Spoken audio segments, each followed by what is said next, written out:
రైతులకి నీళ్లు లేక, కరెంటు లేక, మద్దతు ధర లేక వేసిన ప్రతి పంటలోనూ నష్టం వస్తుందమ్మా, అప్పులు పాలైపోయామమ్మా అని ప్రతి గ్రామంలో ప్రతి రైతు చెబుతూనే ఉన్నాడు.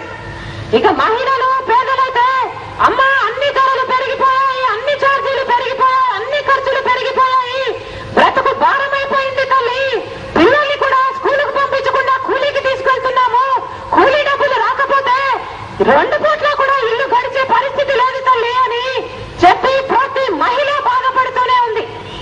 ఇప్పుడున్న కిరణ్ సర్కార్ లో ఫీజు రీయింబర్స్మెంట్ కుంటుపడింది, ఆరోగ్యశ్రీకి జబ్బు చేసింది, 108, 104 కనుమరుగైపోయాయి, పక్కా ఇళ్ల పథకానికి పాడిగట్టింది ఈ కాంగ్రెస్ సర్కార్.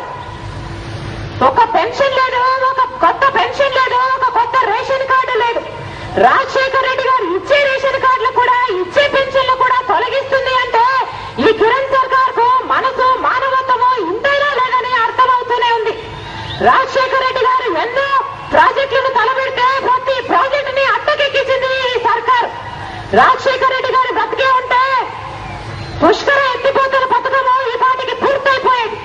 ఈ ప్రాంతానికి ఈ ప్రాంతానికి సంబంధించి రాజశేఖర్ రెడ్డి గారు ఆ పథకాన్ని రూపొందించి 1,20,000 ఎకరాలకి నీళ్లందించారు.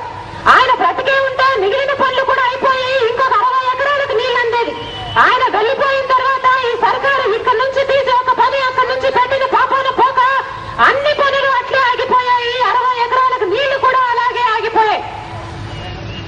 ఇప్పుడున్న కిరణ్ సర్కార్ లో వీరి నిర్లక్ష్యం వల్ల, మన కిరణ్ కుమార్ రెడ్డి గారి నిర్లక్ష్యం వల్ల ఎక్కడా కరెంటు లేదు. రైతులకి రాజశేఖర రెడ్డి గారు బ్రతుకుంటే ఈ రోజు 9 గంటలు ఉచిత విద్యుత్ ఇచ్చేవాడు. 9 గంటలు కాదు కదా, కనీసం రాజశేఖర రెడ్డి గారు ఇచ్చి చూపించిన 7 గంటలు కాదు కదా, కనీసం 3 గంటలు కూడా ఈ సర్కారు రైతులకి కరెంట్ ఇవ్వలేకపోతుంది. అది కూడా 3 గంటలు వరుసగా ఇవ్వరు, దాన్ని ముక్కలు చెక్కలు చేసి వారికి ఎట్లా 3 అంటే అట్లా ఒకసారి అర్ధగంట, ఒకసారి గంట, ఇంకోసారి గంట ఇస్తారు. పగలిస్తారో రాత్రి ఇస్తారో కూడా ఎవ్వరూ చెప్పలేరు. రాత్రిళ్ళు కూడా ఇళ్లలో కాకుండా చేళ్లలో పడుకుంటున్నామమ్మా, పాములు తేళ్లు తిరిగే సమయంలో ప్రాణాలు అరచేతిలో పెట్టుకుని పడుకుంటున్నామమ్మా, తీరా అంతా చేసినా వాళ్ళు ఇచ్చే నీళ్లతో చేను మొత్తము ఎప్పుడు తెరవదు తల్లి, సగం దిగుబడి తగ్గిపోయింది అని ప్రతి రైతు బాధపడుతూనే ఉన్నాడు. ఇక గ్రామాలలో, మున్సిపాలిటీలలో, ఊర్లలో కరెంటు ఎక్కడా ఉండడం లేదు. మార్చి నెలలో పరీక్షలుంటాయని ఇంగితం కూడా లేకుండా అప్పుడు కరెంట్ ఇవ్వలేదు, మే నెలలో ఎండలుంటాయని ఇంగితం లేకుండా అప్పుడు కరెంట్ ఇవ్వలేదు. ఈ కాంగ్రెస్ సర్కారు ఎప్పుడూ కరెంట్ ఇవ్వడం లేదు. పరిశ్రమలకైతే నెలకు 12 రోజులు పవర్ కట్టే.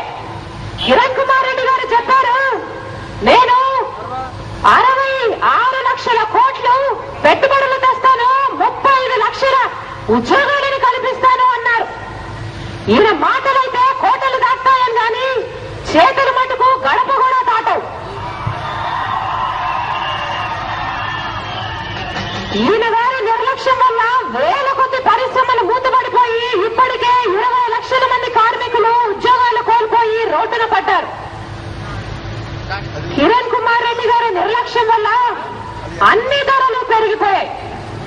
ఎరువుల ధరలు ఇప్పటికి 10 సార్లు పెరిగాయి, ఆర్టీసీ ధరలు ఇప్పటికి 3 సార్లు పెరిగాయి, గ్యాస్ ధర 305 రూపాయలు ఉన్నది 440 రూపాయలు అయింది. అది కూడా సబ్సిడీ ఉంటేనే, సబ్సిడీ లేకపోతే ఒక్క గ్యాస్ సిలిండర్ కొనాలంటే 1000 రూపాయలు పెట్టాలి. మున్సిపల్ ట్యాక్సులు అయితేనేమి, వ్యాట్ ట్యాక్సులు అయితేనేమి అన్ని పెంచేసింది కిరణ్ సర్కార్. కరెంటు బిల్లులైతే ఏకంగా 30,000 కోట్ల రూపాయలు ప్రజల నెత్తిన మోపి వారి రక్తం పిండైనా సరే వసూలు చేయాలనుకుంటుంది ఈ కిరణ్ సర్కార్.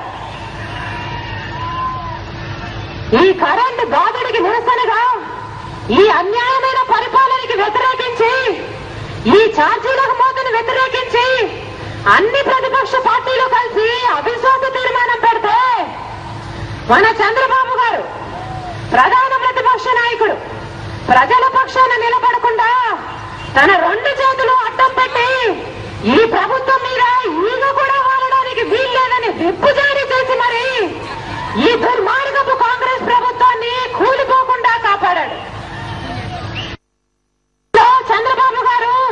ప్రజల పక్షాన నిలబడి ఉంటే ఈ కాంగ్రెస్ ప్రభుత్వం ఏనాడో కూలిపోయిండే.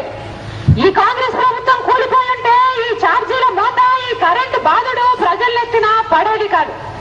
ఈ రోజు ఈ ప్రజా వ్యతిరేక కాంగ్రెస్ ప్రభుత్వం ఇంకా అధికారంలో ఉంది అంటే దానికి కారణము చంద్రబాబు గారు. స్వప్రయోజనాల కోసము ప్రజల కష్టకాలంలో ఉన్నారని తెలిసి కూడా పాదయాత్రలో ప్రజలు ఎంత కష్టపడుతున్నారో కళ్ళారా చూసి కూడా ఆయన మనసు చలించలేదు. ఆయన మీద ఐఎంజీఎంఆర్ కేసులలో విచారణ జరగకుండా ఉండటానికని కాంగ్రెస్ పార్టీతో కుమ్మక్కయి నీచమైన రాజకీయాలు చేసి ఈ కాంగ్రెస్